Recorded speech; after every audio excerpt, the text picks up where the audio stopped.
MTI GMs, what's up, everybody?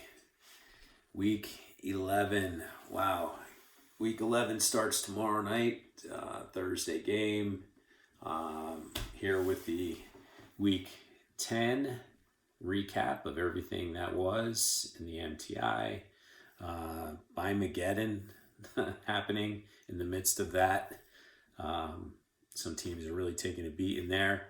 Armageddon in terms of injuries with some teams and big names going down. It's the worst part of fantasy football, bar none. Especially in an auction league where you're spending dollars in draft capital. So feel bad for those teams. But we talked about a little bit of housekeeping yesterday too. So it's the elephant in the room. So let's just get it out of the way, address it now, so we can move on with the recap. So yesterday morning, I completed a trade with Triple X, a 1-for-1 swap, A.J. Dillon for Donovan Peoples-Jones. The players are really irrelevant, to be honest. Doesn't really have much to do with the debate that took place yesterday morning. One GM said it was a friendly exchange. I guess I saw it getting a little testy, and it's not something that I want in my league. So before I get into the particulars about the debate, could I just ask, as a common courtesy, if a particular GM or GMs have an issue with any of the rules, another GM, maybe a certain situation that may not be addressed by the rules as you could see them on the front page, give me a call, text me, allow me the courtesy to handle it myself and explain it to you in a one-on-one forum without posting it on the group chat and setting off a firestorm and jumping to conclusions. So I feel like that's what happened yesterday morning. But again, just as a best practice moving forward, if we could just give me the opportunity to address it one-on-one with you, and I'm not hard to find, and we can go about it that way. But first and foremost, the rules are posted on the front page. They have been for 2 seasons now. It is a working document. I haven't updated it in a few weeks, but other than maybe some dates that were reflective of 2021 that I changed to 22 and trade deadlines and things like that. But it's pretty comprehensive. And I did it this way because there was a good majority of us, probably 85-90% of us, who were in the FFF for a good number of years prior to me taking this league over, and we didn't have a rule book. And that's not a knock on Rich, the commissioner of that league, by any means. In fact, Rich and I had made multiple attempts to try to get together to with all the best intentions to put a rule book in place for the league. It just never happened. So when I took over this league, some of the changes that I personally wanted to make to bring the league up to date a little bit in terms of my standards, I knew that there had to be a rule book or a rule page in this case in place, so that everybody understood what those changes would be. We were changing from a waiver system or waiver order to fat bucks to me adding unlimited numbers of players involved in a trade, but you can only trade with that team once. So there's a bunch of different things, but to be more particular about the or specific about the issue yesterday, it happened to deal with a little bit of the IR and a little bit of what was perceived by one GM to be ad drops when there shouldn't have been and before they're allowed, and just nonsense. But anyway, so I made this trade with Mark, 1-for-1 deal. I have a player coming off of the IR and Elijah Mitchell, who I kept on there for an additional week because he was activated on a Saturday, last Saturday, and I just didn't know what I wanted to do with him. I didn't expect him to come off that soon, but once a player is deemed healthy, which Elijah Mitchell was on that Saturday, ESPN takes away any injury designation for that player, and guess what? You have a healthy player sitting in your IR, and you're handcuffed in terms of what you can do with transactions, trades, ad drops, etc. There's not much I could do to help another GM with waivers. I can help with ad drops. I can facilitate a trade and do a workaround. But in terms of waivers, I can't help. So when I put the rule into place to have to afford a GM an opportunity to keep a IR player on the IR for one more week while you figured out what you wanted to do. And again, I did this as a courtesy because there are many different news sources out there. We don't endorse one particular news source or platform in this league. How you get your news and your fantasy information or sports information is none of my business. And again, we don't endorse one or say that we're going to utilize ESPN for all our news. We don't say that. So, and some of these decisions go right up to game time. So I felt, hey, if I gave you an extra week to figure it out, the caveat to that is that I would have to manually go in and facilitate a trade or an ad drop and do a workaround ESPN's rules. Again, not our rules. We're not abiding by ESPN's rules in terms of the IR. This is my rules. Those rules are clearly stated on the front page, and they have been since day one. So, but with giving you the extra week, I knew the caveat would be I'd have to go in and manually work around ESPN's rules and facilitate things depending on the situation. So, a particular GM brought it to the group chat yesterday morning, which again, common courtesy moving forward, pretty easy to find. Please come to me with issues that involve the rules, another player, a situation that maybe is not addressed in my rule book on the front page. But please don't make that part of the group chat. I know it's supposed to be friendly banter, but it doesn't turn into friendly banter. It doesn't turn into, friendly conversation or debate. It gets a little heated, and I get a little heated. And with that, I put out a poll. As much as I didn't want to, I felt like the rules have been clearly stated since day one. But when I hear unfair advantage, when I hear legally cheating, when I hear it's your league, you could do what you want, but that doesn't sit right with me. This is a league that I care about. I care about the players in it and the integrity of the league. So I put a poll out. Well, I put a poll out that ended at 6 p.m. this evening, and more than 24 hours later, we had 9 GMs that voted, and of those 9 GMs, 6 voted in favor to keep the rule of being allowed to trade a player who is currently in your starting lineup or your bench to make room for a player coming off of the IR spot, which is exactly what I did yesterday. Again, it may not have appeared to you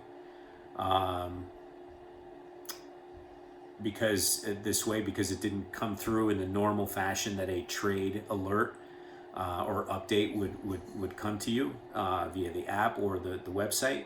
But again, with that week addition to the IR, I had to go in and manually do it and override some of the ESPN rules, which again are not our rules.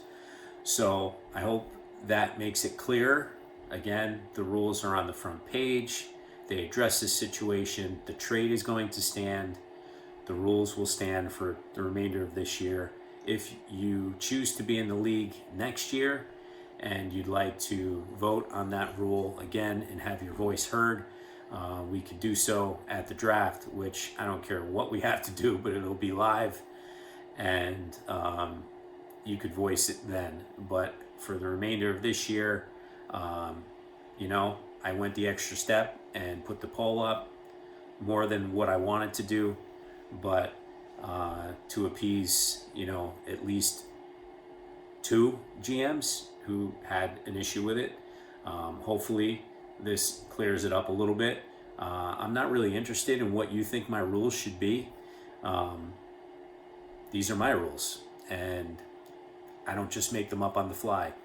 So if these rules don't fit the way you like to play fantasy football, then, I'm sorry. Again, there'll be an opportunity to be invited next year, and if you don't want to be, then you don't have to be. But I'm trying to be a little bit more progressive with the league. I've gotten a lot of compliments about, some of the rule changes and taking us into the 21st century. So again, not a knock on other leagues or other commissioners, but this is the way I want to do it. And I'm not surprising anybody with the rules. They're all there. So before you reach out to me, take a look at the rule page. If you see anything missing, let me know. I'll add it. Again, it's a working document, and it's meant to help everybody. So that's that, guys. Again, the rule will stand. The trade will stand moving forward for the remainder of the season. Just know that you can trade a player who's in your IR. You can do that. That's not what took place yesterday, but you can do that as well. Even if the player, you have them in your IR for that week extension, you could still trade that player. That's your player until you have to do something with them. Either drop them, trade them, bring them into your starting lineup. So I'm trying to give everybody every advantage to in a league where, hey, we all know the running back position isn't what it used to be. There's injuries. So a lot of these decisions, like I said, go up to game time. So I'm trying to give each GM, the maximum advantage when it seems like all the forces are working against you as a fantasy GM. I'm trying to give you a little bit of life support here, but please don't use it against me. So that's that. Now let's get on to quickly here. I want to do this in like 5 or 6 minutes. The recap. We'll start with my game quickly. High scores here. Mighty Dolphins, Super Troopers take it. Not surprised. 179 for Brian. That's pretty much, this is like Brian's floor.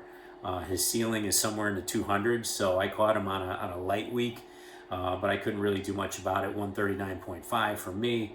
I thought I was in good shape, but a couple of guys, Christian Kirk and namely Justin Fields, just blew me out this week. And pretty good performances by my guys. How do you complain with 139 points? So we move forward. I mean, the league is tiebreakers are based on points. So your job as a fantasy GM is to score points. I did that this week. Some weeks you win, some weeks you lose. So this week I took the L. Good for Brian. Moves into sole possession of second place. Tied with record with Brian, but he leaps ahead of me because he's got more points. In fact, he's got the most points in the league. I think the most points given up too. So kudos to Brian for weathering that storm. Next we go to Kiss My Ass and the Tiger Kings, who were coming off a 3-game winning streak, I believe, the Tiger Kings. He took the L this week. 123 Kiss My Ass, 96.5 Tiger Kings. I thought the Tiger Kings may have had this game wrapped up. They were heading into Sunday evening game with the 49ers. With Garoppolo, with Debo, with George Kittle, but when those three combined score like 25 points, that wasn't going to get it done. And, You had Anthony with Brady coming back to life a little bit, and look at this. Finally, Anthony solved his defensive woes. He complained to me 4 weeks out of 7 weeks, the first 7 weeks of the season, that he had gotten minus points from his defense and that the defensive scoring is out of whack, and I need to do something about it. Interestingly enough, I didn't hear from Anthony this week when he got 20 points from his defense. So I don't know, but must have been happy with that. So anyway, not out of whack this week, I guess, but no need for rule changes. So Anthony gets to win 123, 96.5 over the Tiger Kings. Next game, we head to Bills Mafia with 2 healthy quarterbacks going against Triple X with no quarterbacks, both on a bye in the same week. I don't know if that was by design, but it's not a bad idea, actually. So you're only shorthanded for 1 week, and you think, oh, well, I'll just take the L for that week. He didn't take the L. 107 Triple X, 105 Bills Mafia by 2 points, closest game of the week. Derek Carr and Justin Herbert, the bookend quarterbacks for Bills Mafia, didn't get it done this week for Greg. That's really the story. A strong a strong suit, or what we thought appeared to be a strong suit for Bills Mafia, or at least a strength, I should say, for his roster with those 2 quarterbacks in the preseason. Not to be so far, not performing the way we all expected, and ultimately that's the story here. We head to Hot Balls, in Titty City, the Fowler Bowl. This wasn't even a contest. So Titty City rolled without a quarterback this week, or that week. Actually rolled without 1 quarterback. Kyler Murray had a chance to replace him. He didn't do it. Don't know why.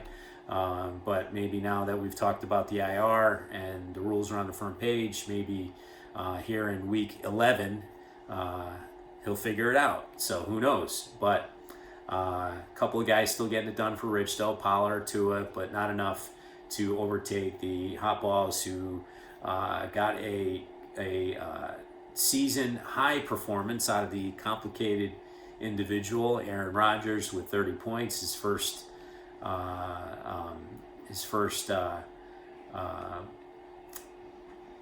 what is this here? Oh yeah, all right. So his first 30-point week of the 2022-23 season. For Connor, Devin Singletary, new to the Hot Balls roster, comes in with a healthy 15.5. CeeDee Lamb with a huge day. Boy, Rich must have loved to see that. His receiver beating his ass on his son's team, but with 34.5 points. But Connor handed it to his dad this week. Bitch slapped his dad, 158 to 96. Wow. Hot Balls, hey man, still the dude churns the roster. Got to give him credit, man. He stays in it. He doesn't quiet quit. He's ready. So hopefully, he can stay alive. I think, and just looking at some of the playoff projections and percentages, he's still got a decent shot. So keep it going, Connor. Next game, Harding Ave, Exiles. Exiles doubling the score here, 114 to 76 over Harding Avenue. Again, the Steeler connection not connecting just yet for Rick. Maybe next week, who knows? But he did get a good day out of Najee for once. 99 yards. David Montgomery is sure to see some extra mileage in the coming weeks with Khalil Herbert out on IR. Pittman's going to get a boost with God, I hate this guy, Matt Ryan, but he's going to get a boost, I got to admit, with Ryan at quarterback. George Pickens, Cordarrelle Patterson. I mean, these are all guys that are be dangerous. So hopefully Rick turns it around. The Exiles, again, doubling up the Dash-Ons with Dak Prescott, Saquon, Stephon Diggs getting it done for Joe. Good for Joe. Joe's in the hunt. And the final game of the week, Breaking Bad, in another close game. Not as close as Bills Mafia and Triple X, but within 10 points here. Breaking Bad 138, Mean Machine 128.5. Man, that's rough to score almost 130 for Mean Machine and go down. But Breaking Bad just had a little bit more in him this week. Josh Allen with the UCL injury played. That was huge. Basically the story here. If he didn't play, probably a good chance that Mean Machine may have taken this home by a few points. But not to be. Dave got us some nice performances from Trevor Lawrence. That was good to see. Gabe Davis with the connection with Josh Allen. And on the Mean Machine side, beautiful performance by Devontae Adams. No surprise there. But maybe a little bit less than what he was thinking from Kenneth Walker. But overall, not a bad day for Condit. Just not enough. So that's it, guys. That is the Week 10 wrap up and a little housekeeping too. Hope everybody has a good Week 11. Again, set your rosters for tomorrow night. Waivers tonight.